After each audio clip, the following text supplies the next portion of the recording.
Bonsoir, bienvenue à ce partage et prière. Encore un privilège. On le dit souvent, un privilège, mais je pense qu'il ne faut pas l'oublier. C'est un privilège qu'on a de prendre du temps pour prier. Un outil tellement puissant pour nous qui croyons en Jésus-Christ. Bienvenue à vous tous. Pour ceux que c'est la première fois, on vous salue. Prenez du temps pour écouter cette capsule, ce temps que nous allons partager dans la parole de Dieu. Et après, nous allons aller dans la prière.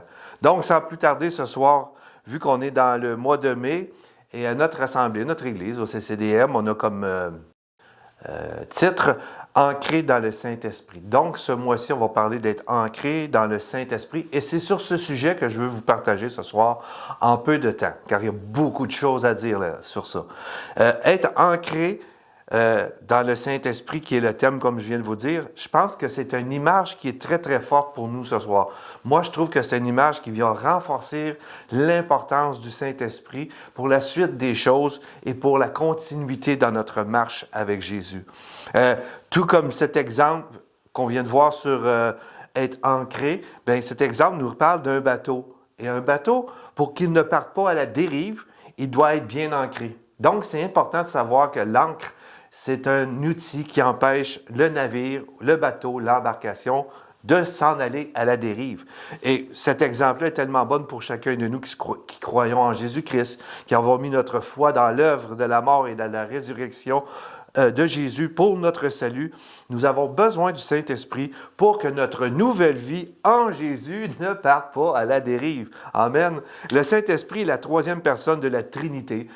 Comment expliquer ça? C'est pas évident, mais c'est une personne qui fait partie de la Trinité qu'on appelle le Père, le Fils et le Saint-Esprit. Il, le Saint-Esprit, représente la divinité agissante. Il est Dieu qui agit. Il est considéré comme Dieu lui-même. C'est le consolateur. Il guide. Il est une source de dons spirituels. Il vient dans le cœur des croyants dès le début de leur conversion ou de leur cœur qui se donne à Dieu. Son rôle pour nous, les croyants, justement, que nous avons mis notre foi, est très important, son rôle, parce qu'il va être encore plus au terme pour même celui qui ne connaît peut-être pas Jésus, ou peut-être la première fois que tu entends parler de cela ce soir. Le Saint-Esprit est très important tout le long, mais le début aussi, parce qu'il est l'initiateur du salut, car c'est lui qui va convaincre chacun de nous de la position dans laquelle nous sommes et celle de « j'ai péché, je suis un pécheur », car la Bible est claire sur ce sujet. On a tous péché et on est tous privés de quelque chose à cause de ce péché. Le Saint-Esprit va nous convaincre. Et c'est ça son rôle en premier, c'est l'initiateur de notre salut. Sans Dieu dans le monde, la vie de chaque individu, et même la mienne, elle est à la dérive. Notre vie était emportée à toute philosophie, toute pensée, mais elle était à la dérive. On ne sait pas où s'en aller dans toutes les choses qui nous arrivent dans la vie, émotionnellement, physiquement et spirituellement. On est perdu, on est à la dérive et on a besoin d'avoir en premier lieu cette conviction que nous avons besoin de Christ et c'est l'Esprit de Dieu qui nous pousse à nous dire « j'ai besoin d'un sauveur ».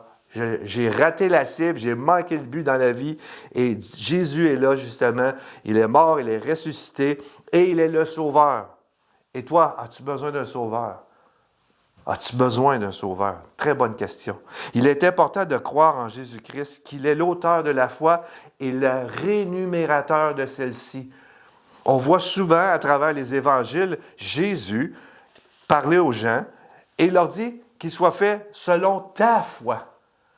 Ce qui veut dire, selon ce que tu crois de moi, plus nous allons nous approcher de Jésus, plus nous allons croire. Il va y avoir une conviction, le Saint-Esprit va nous convaincre qu'on a besoin de lui, mais il va nous convaincre qu'on est à la dérive et qu'il va nous ancrer en Jésus et va nous diriger. Donc, s'approcher de Jésus, d'avoir besoin de croire en lui, c'est tellement important. Et dans Jean, chapitre 16, le verset 8 à 11, un beau passage qui nous dit « Et quand il sera venu, Jésus parle du Saint-Esprit, quand il sera venu, il convaincra le monde de péché, de justice et de jugement. De péché parce qu'il ne croit pas en moi, c'est pas mal un point qu'on va développer. De justice parce que je vais vers le Père et que vous ne me verrez plus. Et de jugement parce que le prince de ce monde est jugé. Il convaincra le monde, c'est-à-dire que je sache en ce moment, Je fais partie de ce monde, tu fais partie de ce monde. Il va nous convaincre de péché. Il nous va convaincre parce que nous ne le connaissons pas. Nous allons être convaincus, dirigés, poussés aussi à le connaître. Hein? Si tu es un extraterrestre, ce verset ne s'applique pas à toi.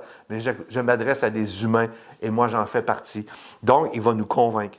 Ma vie avant de connaître Jésus, c'est pas compliqué. Elle était à la dérive. J'étais emporté, comme j'ai dit tantôt, à toutes sortes de philosophies, d'idéologies, de pensées, en essayant plein de choses pour découvrir que j'étais vide et que j'étais à la dérive. Toutes sortes de choses douteuses qui m'empêchaient et qui ne me donnaient pas la paix intérieure. Ça calmait ma conscience, mais ça ne donnait pas une paix intérieure.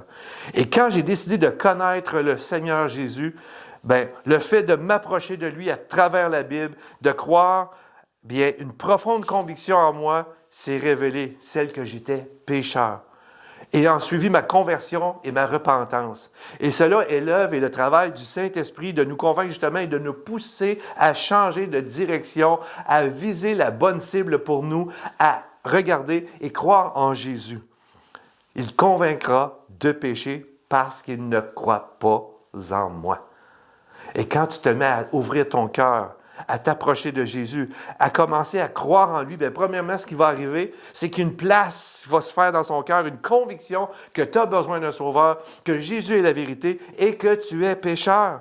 Et une fois cette conviction, elle va arriver, eh bien, il va s'installer après ça immédiatement l'œuvre merveilleuse de Jésus-Christ, d'être complètement libéré de l'esclave et du péché.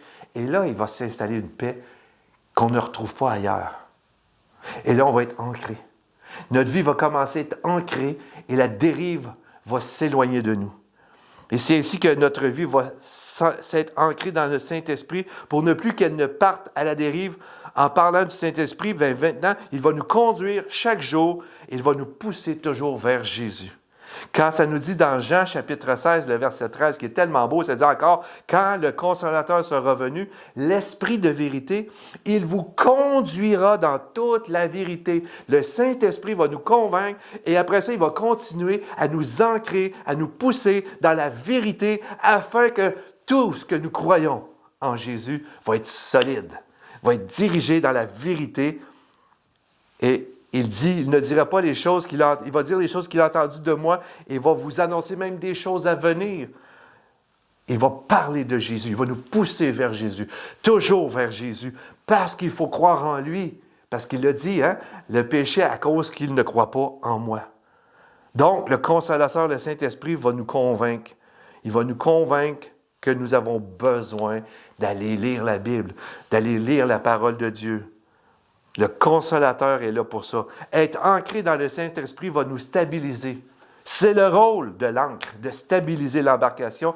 Notre vie ne partira plus à la dérive, mais aussi elle va être apportée d'une stabilité. L'ancre ne va pas juste empêcher de partir à la dérive, mais elle va amener une stabilité, même dans la tempête de ta vie, de ma vie, de nos vies.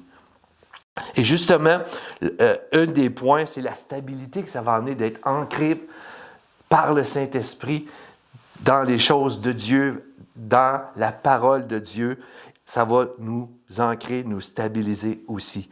Le bateau ne jette pas l'ancre à la mer quand ça va bien, mais aussi quand ça commence à aller mal, quand la tempête arrive, ils vont mettre un ancre afin que la tempête non plus ne les emporte pas trop loin. Donc, elle va stabiliser pendant des temps plus difficiles. Donc, le rôle du Saint-Esprit aussi, ne supprimera pas toujours les tempêtes, mais il va empêcher le naufrage. Et celui qui rappelle les promesses, c'est lui qui va nous rappeler les promesses de Dieu. Et Dieu veut tout accomplir ses promesses en nous. Et une de ses promesses qu'il a mis dans les cœurs, dans sa parole, qui pose dans nos cœurs, c'est celle de Hébreux 6,19 qui dit « Comme un ancre de l'ambre solide et sûr ou sûr et solide ». Ça dit ça dans Hébreux 6,19, je le dis vite comme ça, mais c'est un ancre pour notre âme. Quand les tempêtes vont arriver, nous allons être ancrés à cause du Saint-Esprit, à cause de la parole de Dieu, à cause des promesses, nous allons être ancrés et notre vie va être solide même dans les tempêtes. Le Saint-Esprit est un GPS pour nous qui croyons. Il va donner la direction. Le Saint-Esprit nous conduit à Jésus. C'est une vérité fondamentale. La transition avant la conversion, il va nous convaincre, mais après la conversion, il va nous guider. L'ancrage n'est pas une immobilisation totale. On pense que l'ancrage, on ne bouge plus, mais c'est aussi une sécurité qui nous permet de naviguer dans les moments ou dans les temps les plus difficiles et de ne pas se perdre et de ne pas partir à la dérive. Et pour terminer, une des choses qui prouve cet ancrage-là, c'est l'ancre va amener une paix.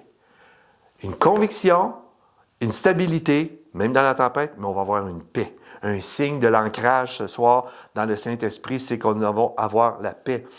Ça va être une paix qui n'est pas celle que le monde va nous proposer ou l'encre de ce monde qui est instable.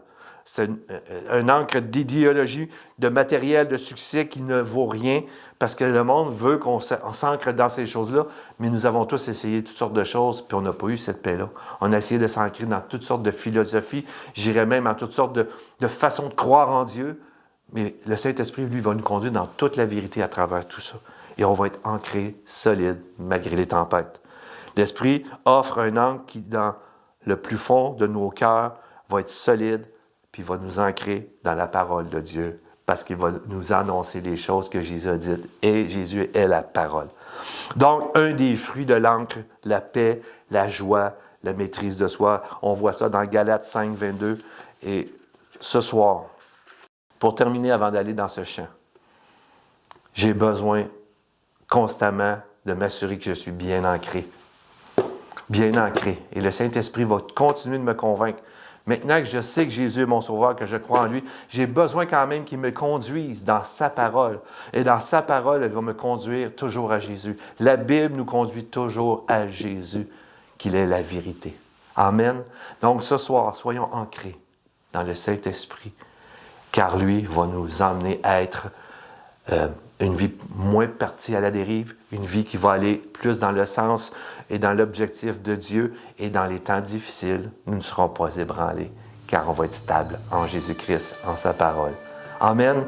Je vous souhaite un bon temps de méditation et allons à ce chant. Que Dieu vous bénisse abondamment et à la prochaine. Au revoir.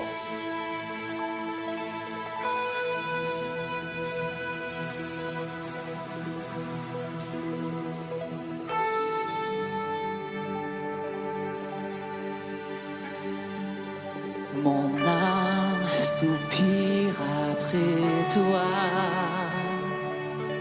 Parle, élève ta voix, je veux t'obéir. Je veux te servir. Enseigne-moi ton chemin. Qui me retient de te voir, Jésus. Oui, je veux t'aimer plus, car tu dis que ceux qui te cherchent te trouvent. Je t'en prie, mon Dieu, je t'en prie, mon Dieu, porte-moi secours.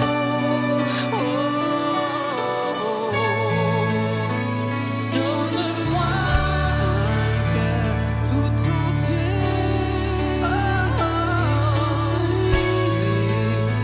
dévoué, fais ce que tu veux, fais ce que tu veux.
brises les chaînes et terrasses la mort. Non, rien ne te freine. Tu as tout donné pour que j'ai la vie.